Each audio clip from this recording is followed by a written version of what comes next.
Are the Bills or Rams more likely to reach a Super Bowl? I don't even understand how this is a question. I mean, I think to me it's the Buffalo Bills. You talk about a team that's been knocking on the doorstep. They made the necessary adjustments. They're a team that draft well. And you got two teams with two different philosophies. You talk about, they say screw the picks.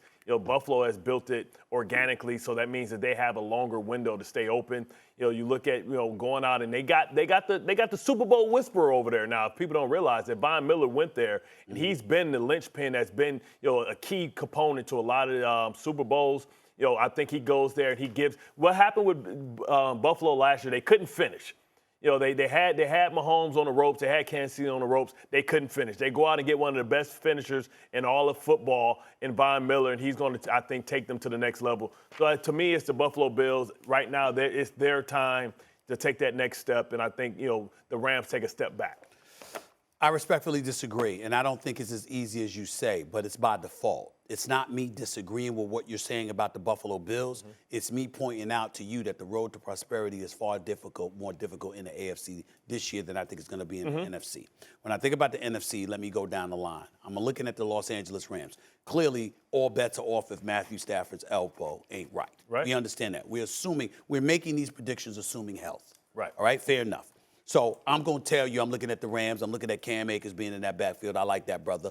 I'm looking at Cooper Kupp, who's all world. I get all of that. Van Jefferson's there as well, okay? You got to look at some of the weapons that they have. Hopefully they'll get Odell Beckham Jr. back. Hopefully he'll want to come back at some point, or rather they'll sign him. Rather he's healthy enough, they'll sign him or whatever. Yeah. He looks good on social media like he's taking care of himself. We'll see. That ain't the football field. We shall see, because durability has definitely been a question mark. You got San Francisco with essentially a rookie quarterback. All right, this is his first time at the helm. Jimmy G's still there, though. Don't give me Jimmy G. I don't want to get all that stuff, right? So you got that, right?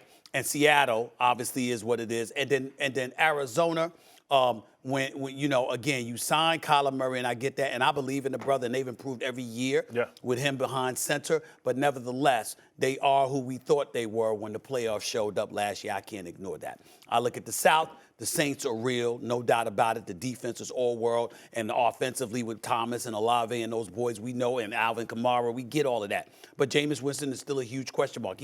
I'm not saying he can't do it. I just got to see it. Yeah. I'm rooting for him. I ain't rooting against him. I just got to see it. You know what I'm saying? Because Tom Brady's in that division. And I know that the Bucs are formidable, but age and attrition have kicked in. Are they going to suffer the same injuries that they had last year? Have they fully recovered from that? Their defense, their secondary, what's that going to be like? So that's the question mark. And yes, I'm dismissing Carolina and Atlanta. I just am. Let me get to the North. The Vikings, they got Kirk Cousins at the helm. We all know what time it is. They look good at times, but nobody believes in Kirk Cousins. We know he can play. He's one of those guys that you know can play. He's not a scrub, but you don't necessarily believe he's going to get you over the hump, even though they got a new coach, okay? So that's a question mark. Aaron Rodgers, you lost Devontae Adams. Valdez-Scantling is gone. Your best receiver, your most reliable receiver, is the Sammy Watkins and the Alan Lazards of the world, and guys like Romeo Dobbs and others got to prove themselves. So there's a question mark there. And then we get to the NFC East, and we talk about the Cowboys. You know I ain't going to try to give them no love. Them stinking Cowboy fans make me sick. If a nuclear bomb dropped, 3 things would survive: a rat, a roach, and a Cowboy fan. That's how I feel about those Cowboy fans. I ain't giving them no damn love. And then you got the Philadelphia Eagles, who I believe in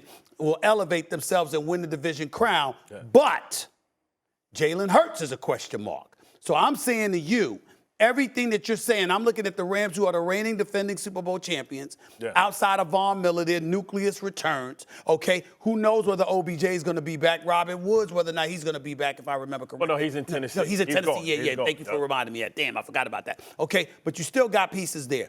I'm just saying to you, the road to prosperity is far more difficult for the Buffalo Bills in the AFC this year than it is for the NFC, which is rife with a bunch of question marks. Well, I mean, I would agree with you in that regard, but I would say this. You talk about the division, right? The reason why the Patriots always got to the Super Bowl, because they had to play the Jets, the Dolphins, and the Bills. Well, the Bills now get to play the Jets, the Dolphins, and they're going to have... Yeah, that's the division crowd. Yeah, but the AFC North, South, and West. But it's about getting to the playoffs. I agree. Right? And then they're probably going to get the number 1 seed because they are a good team. So they said they split with the good teams in the AFC. Okay. They're going to have the number 1 seed. That means they get the bye. So that means they only have to win 2 games to get to the Super Bowl. I don't know if we can say they're going to get the number 1 seed. San Francisco beat the Rams twice in the regular season. They lost a close game by 3 points. But how do we know in the Cincinnati's postseason. not going to get the number 1 seed? How do we know the Chargers are not going to get the number 1 seed? You want to know why? How do we know that? How do we know Indy with Matt Ryan ain't going to get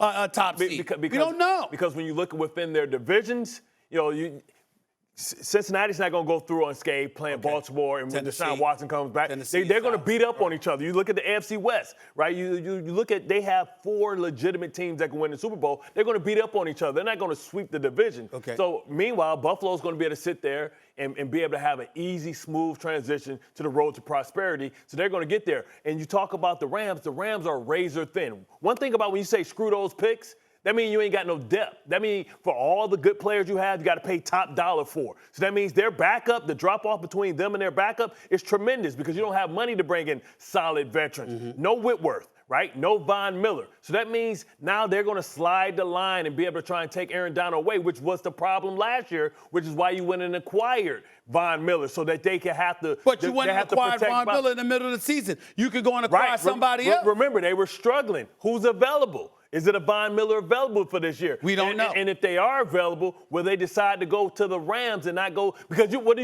you have to give them? Okay. You don't have any picks to give them. You can't give them a future pick. You don't have any future picks. You gave them all away. Right? You gave them all away. But I do believe with the talent that you have, combined with the question marks that exist throughout the NFC conference. I'm just saying, I get your part about Buffalo and the NFC. I get that. That's a profound point. I'm not denying that. But at the end of the day, when the playoffs begin, think about the top 7 teams. Let's play this game. Okay. I give you all 4 teams from the West. Any of the 3. 2 of them 3 of the 4 will make it. Look, I think 3 of them will make it and 1 won't. Okay, so 3 of them will make it, all right? You've got the winner in the South. You got the winner in the North. So I'm looking at, and then you got one of them, wild card coming out of one of those spots. Whether it's Cincinnati, whether it's Pittsburgh, whether it's Tennessee, Indy, whatever. Did you just say Pittsburgh? Stop that. Stop that. You're not just going to slip that in. You're not just going to slip that in on me. I tried to slide that in. Go. Thanks for watching ESPN on YouTube. For live streaming sports and premium content, subscribe to ESPN+.